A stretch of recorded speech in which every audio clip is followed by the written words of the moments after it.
लाडकी बहीण योजनेच्या नावाखाली भावांची लूट।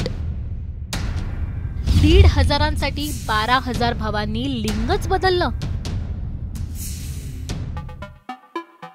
विधानसभा निवडणुकांआधी महायुतीनं लाडकी बहीण योजनेचा मास्टर स्ट्रोक हाणला आणि हा इतका जबरदस्त लागला की महाविकास आघाडी कुठच्या कुठे फेकली गेली। दर महिन्याला मिळणारे 1,500 त्यात एसटीचा मोफत प्रवास म्हणजे बहिणींसाठी पर्वणीच ठरली आणि राज्यभरातल्या लाखो लाडक्या बहिणींनी मतांचं भरभरून दान महायुतीच्या उमेदवारांच्या पदरात टाकलं।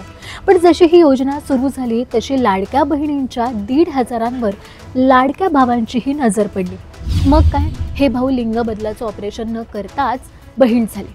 खोटी कागदपत्र जमा केली, कोणी सुशीलचं सुशीला, कोणी कुमारचं केतकी तर कोणी अभिषेकचं भैरवी झाली आणि थेट लाडक्या बहिणींच्या लाईनमध्येच येऊन उभे राहिले।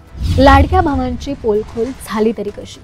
या योजनेत घोटाळा झाल्याचं सरकार आणि प्रशासनाच्या सुरुवातीपासूनच लक्षात येत होतं। त्यामुळे स्थानिक स्तरावर सगळ्या गोष्टींची पडताळणी सुरू होती। अनेक तक्रारीही सरकारपर्यंत पोहोचलेल्या होत्या। अनेकदा तुम्ही बातम्या ऐकल्या असतील की बहिणींची पुन्हा पडताळणी होणार आहे, तर त्याला कारण बोगस लाभार्थी हेच होतं।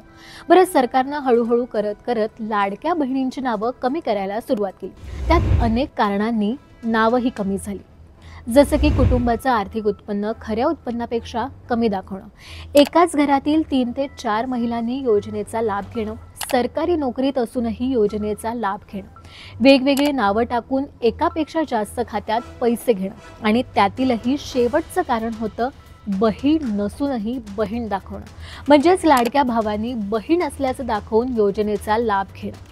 आणि याच कारणांचा शोध घेतानाच असे अनेक लाडके भाऊ समोर आले ज्यांनी आत्तापर्यंत लाडक्या बहिणींचे पैसे खाल्ले। माहितीच्या अधिकारात भावांचं लिंग बदलाची पोलखोल। बरं, सरकारने या सगळ्या भावांना लाडकी बहीण योजनेतून काढायला सुरुवात तर केली, पण याची माहिती तुम्हा आम्हाला नव्हती। एक माहितीचा अधिकाराचा अर्ज प्रशासनात गेला आणि बहिणींच्या या भावांची पोलखोल झाली। लाडक्या बहिणी कुणी कितीचा घोटाळा केला? लाडक्या बहीण योजनेत 12,431 पुरुषांनी वर्षभर दरमहा 1,500 मिळवले। याशिवाय 77,980 अपात्र महिलांनी 12 महिने 1,500 खात्यात वळवले। म्हणजेच वर्षभर सरकारने लाडक्या भावांना 25 कोटी रुपये फुकट वाटले, तर तब्बल 140 कोटी रुपये अपात्र महिलांनी सरकारकडून उकळले। आता या योजनेच्या प्रचाराचंच बजेट ऐकाल तर तुम्ही देखील हैराण व्हाल। म्हणजे या योजनेच्या जाहिरातीवर सरकारने तब्बल 200 कोटी रुपये खर्च केले होते। लाडकी बहीण योजनेमुळे सरकार कंगाल झालं। विधानसभा निवडणुकीच्या 4 महिने आधी ही योजना सुरू झाली। गेल्या वर्षभरात या योजनेतून लाखो महिला आणि पुरुषांना अपात्र ठरवण्यात आलं। तरी आजच्या घडीला राज्यातील 2,41,00,000 महिला या योजनेचा लाभ घेत आहेत, ज्यासाठी सरकारला 3,400 कोटी रुपये सरकारी तिजोरीतून द्यावे लागतात। बरं, अजूनही लाखो अपात्र महिला आणि पुरुष या योजनेला लाभ घेत असल्याचा संशय सरकारला आहे। त्यामुळे पुढच्या काळात हजारो नावं यातून वगळलीही जाऊ शकतात। अपात्र महिला आणि लाडक्या भावांवर कारवाई होणार। लाडक्या बहीण योजनेत तब्बल 164 कोटी रुपयांचा घोटाळा झालाय आणि घोटाळा करणाऱ्यांची नावे, पत्ते आणि त्यांचे सगळे डिटेल्स सरकारकडे। मात्र असं असूनही एकाही लाभार्थ्याकडून सरकारनं पैशाची वसुली वा दंडात्मक कारवाई केलेली नाही। येत्या काळातील राज्यातील महापालिकांच्या निवडणुका लक्षात घेता सरकार ही कारवाई करण्याची शक्यता फार कमी आहे। मात्र महापालिकांच्या निवडणुकांनंतर राज्यभरात मोठ्या प्रमाणात ही कारवाई होण्याची शक्यता सूत्रांकडून व्यक्त करण्यात आली। त्यामुळे तुम्हीही लाडक्या बहिणींच्या नावाखाली सरकारची 1,500ची देणगी आपल्या खात्यात घेत असाल तर आत्ताच सावध व्हा, नाहीतर पुढच्या काळात वसुली तर होईलच, पण समाजात बदनामी होईल ते वेगळंच।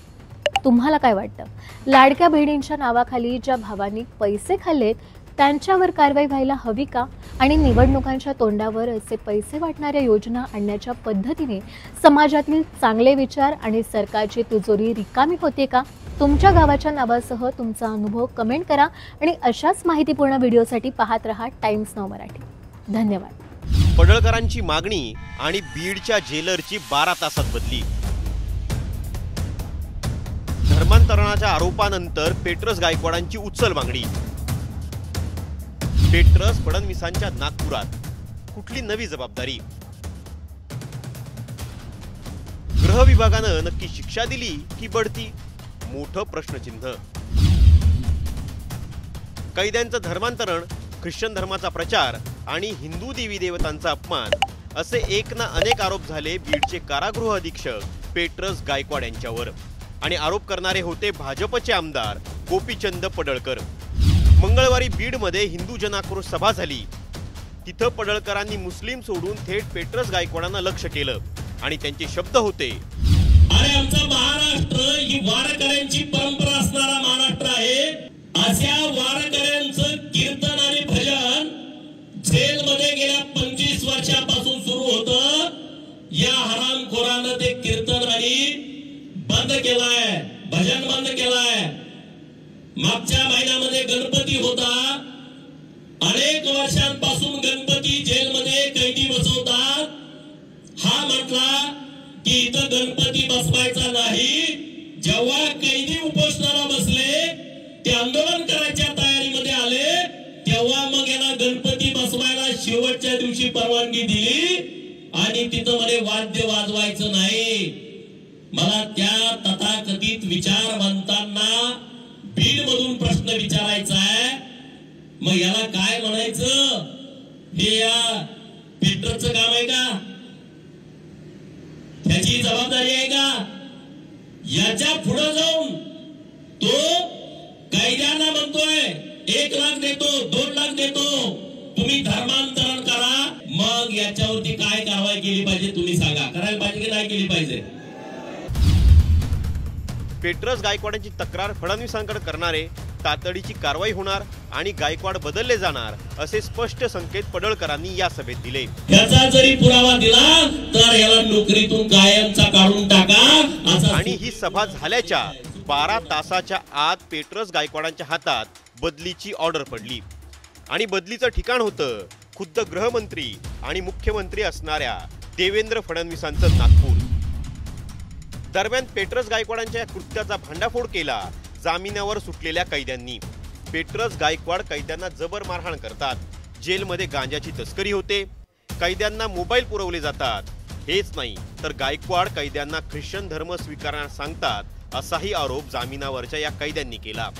यानंतर हे प्रकरण चांगलंच तापलं. या प्रकरणी गोपीचंद पडळकरांनी मुख्यमंत्री देवेंद्र फडणवीसांची भेट घेऊन तक्रार केली आणि त्यानंतर तातडीनं एक DIG लेव्हलचं पथक बीडच्या जेलमध्ये आलं. या पथकानं पेट्रस गायकवाडांना चौकशीला बसवलं. तब्बल 5 तास ही चौकशी चालली आणि या चौकशीत धर्मांतरणाचं सत्य उघड झालं. पेट्रस गायकवाडांच्या चौकशीत काय समोर आलं? पेट्रस गायकवाड यांनी 3 कैद्यांना विशिष्ट धार्मिक ग्रंथाचं वाचन सांगितलं. शिवाय त्या कैद्यांना प्रार्थनाही करायला लावली. त्यानंतर या पथकानं 3 कैद्यांचे जबाब नोंदवले, जे अगदी तसेच होते जसे आरोप झाले होते. या चौकशी दरम्यान 2 अधिकाऱ्यात खडाजंगी झाल्याचीही सूत्रांची माहिती आहे. नागपुरात बदलीची शिक्षा की बढती? दरम्यान या चौकशीनंतर जर गायकवाड दोषी आढळले तर त्यांच्यावर निलंबनाची कारवाई का नाही झाली असा सवाल आता विचारला जातोय. बीड सारख्या जिल्ह्यातून त्यांची बदली थेट उपराजधानी असलेल्या नागपूरमध्ये झाली. तिथं त्यांना पुन्हा नवी जबाबदारी मिळणार आहे. त्यामुळे त्यांना ही शिक्षा आहे की बढती असा सवाल विचारला जातोय. मात्र असं असलं तरी नागपूर जेलमध्ये गायकवाडांवर अतिरिक्त कामाचा ताण असेल. बीडच्या तुलनेत अधिक गंभीर असलेल्या गुन्ह्यांतील कैदी आणि त्यांच्या नोंदीचं काम त्यांना करावं लागेल. शिवाय अधिकाऱ्यांचं लक्षही त्यांच्यावर असेल असं तज्ज्ञांचं मत आहे. तुम्हाला काय वाटतं? एक अधिकारी पदावर असताना कुठल्याही प्रकारचा धर्माचा प्रचार करणं योग्य आहे का? आणि दोषी आढळल्यानंतरही गायकवाडांना दिलेली ही बदलीची शिक्षा तुम्हाला योग्य वाटते का?